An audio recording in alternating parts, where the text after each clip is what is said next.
میں عالم عرب کے بارے میں تو یقین سے کہہ رہا ہوں، احادیث نبویہ سے صاف ظاہر ہے، ویل للعرب من شر قد اقترب، عربوں کے لیے ہلاکت ہے۔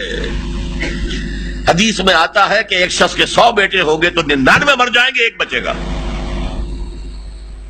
سب سے بڑے مجرم وہ ہے، ان کی مادری زبان میں اللہ کا کلام، اور انہوں نے اللہ کے کلام کے پیچھے اپنے آپ کو نہیں لگایا، اسے اپنا امام نہیں بنایا۔ کہتے ہیں وَاجْعَلْهُ لَنَا إِمَامًا وَنُورًا وَهُدًى، اسے ہمارا امام بنا دے۔ تم بناؤ گے تو بنے گا نا امام،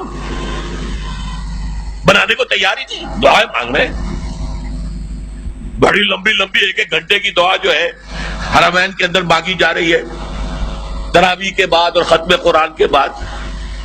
یہ دعائیں تمہارے منہ پر دے ماری جاتی۔ ہو کون تم؟ لستم علی شیء حتی تقیموا التوراۃ والانجیل وما انزل الیکم من ربکم، اے نبی کہہ دیجیے اہل کتاب سے تمہاری کوئی حیثیت ہماری نگاہ میں نہیں ہے جب تک کہ تورات اور انجیل کو قائم نہیں کرتے۔ یہی بات اپنے بارے میں سمجھیے، یا اہل القرآن لستم علی شیء حتی تقیموا القرآن، جب تک قرآن کے نظام کو قائم نہیں کرتے تمہارا منہ نہیں ہے کہ ہم سے دعا کرو، دفع ہو جاؤ۔ تم پڑھو قنوت نازلہ، کوئی اثر نہیں ہوگا۔ ڈھاکہ فال ہو گیا، روتے رہے، چیخ چیخ کر پکارتے رہے، حرمین میں پکارتے رہے، سنا اللہ نے۔ ابھی مرا ہے وہ جگجیت سنگھ اروڑا، جس کے سامنے یوت الجزیۃ عن ید وہم صاغرون، آپ کے جرنیل ٹائیگر نے اپنا جو ہے ریوالور پیش کیا تھا۔ جگجیت سنگھ اروڑا یہی کا تھا، گجرانوالے کا۔ بہرحال ابھی ایک امید ہے، جب تک بھی اللہ تعالیٰ مہلت دیتے، لیکن اس کا راستہ کیا ہے؟ پہلے تو میں امید افزا باتیں آپ کو بتا دوں۔ احادیث صحیحہ میں اس کی خبر دی گئی ہے کہ قیامت سے قبل پوری دنیا میں اسلام کا نظام قائم ہوگا، اور یہ اتنی پختہ حدیثیں ہیں کہ جو شخص ان کو پڑھ کر بھی شک کرے اس بات میں سمجھتا ہوں اس کا ایمان حضور پر نہیں ہے صلی اللہ علیہ وسلم۔ میں پڑھ نہیں سکتا، وقت نہیں ہے اتنا، لیکن ہم نے نوید خلافت کے نام سے 4 ورقہ بہت لاکھوں کی تعداد میں شائع کیا ہے۔ غلطی ہوئی ہے، آج بھی مجھے لے آنا چاہیے تھا 200-400 آپ کو تقسیم کرنے کے لیے۔ دوسرے اشارے ہیں، یہ پہلی بات تو ایسی ہے 100% کہ جس میں شک نہیں مجھے، جتنا مجھے یقین ہے کہ مجھے موت آئے گی، اور جتنا مجھے یقین ہے کل صبح سورج طلوع ہوگا، اتنا ہی یقین ہے کہ پوری دنیا پر اللہ کے دین کا غلبہ ہوگا۔ اس وقت یہودی اور عیسائی اسلام کو مٹانے پر تل گئے۔ عیسائی یہودیوں کے اعلی کار ہیں، اصل جو یوز کر رہے ہیں انہیں وہ یہودی زائنسٹ، اور یہودیوں کا اصل اعلی کار west, white Anglo-Saxon Protestants, برطانیہ کے لوگ اور USA کے پروٹیسٹنٹس، جنہیں کہا جاتا ہے کرسچین زائنسٹ۔ یہ زائنسٹ ہیں، یہودی ہیں اگرچہ عیسائی ہیں، یہ تلے ہوئے ہیں اسلام کو ختم کرنے میں۔ اقبال نے کہا ہے دنیا کو ہے پھر مار کا روح و بدن پیش، تہذیب نے پھر اپنے درندوں کو ابھارا، اللہ کو پامر دیے مومن پہ بھروسہ، ابلیس کو یورپ کی مشینوں کا سہارا۔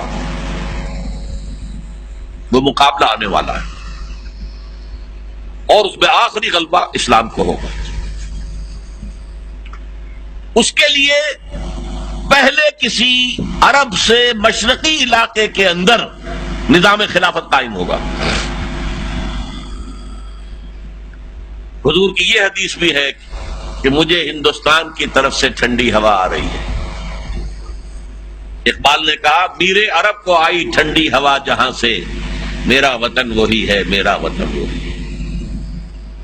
اور حدیث میں آیا ہے یخرج الناس من المشرق یؤطئون للمہدی یعنی سلطان۔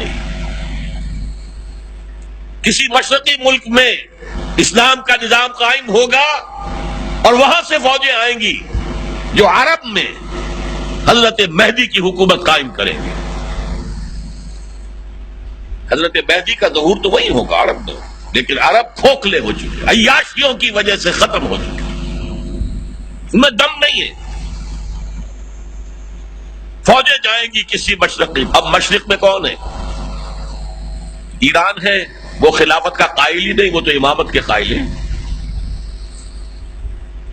پھر افغانستان ہے، پھر پاکستان ہے۔ یہ ہے وہ خطے کہ جہاں سے انشاءاللہ خلافت کا نظام دوبارہ ابھرے گا اور یہیں سے پھر پھیلے گا۔ یہ چاہتے ہیں کہ اللہ کے نور کو اپنے منہ کی پھنکوں سے بجھا دیں۔ بش تلا ہوا ہے، اسرائیل تلا ہوا ہے، یورپ تلا ہوا ہے۔ اسلام کو ہم ختم کریں گے۔ اسلام کو مذہب کی حیثیت سے ختم نہیں کرنا چاہتے، رہو، نماز پڑھو، روزہ رکھو، ہمیں کوئی اعتراض نہیں، لیکن اسلام کا سیاسی نظام، اسلام کا معاشی نظام، اسلام کا سماجی نظام، nothing doing, there can be no compromise، ہمیں ختم کر کے رہے۔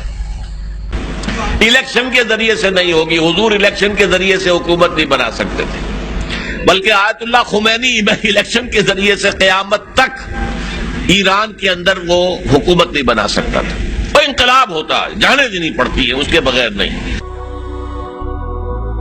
هي الحلقات تحفظني بآيات من القرآن، هي الحلقات تملأني بحب المصطفى العدنان، هي الحلقات تحفظني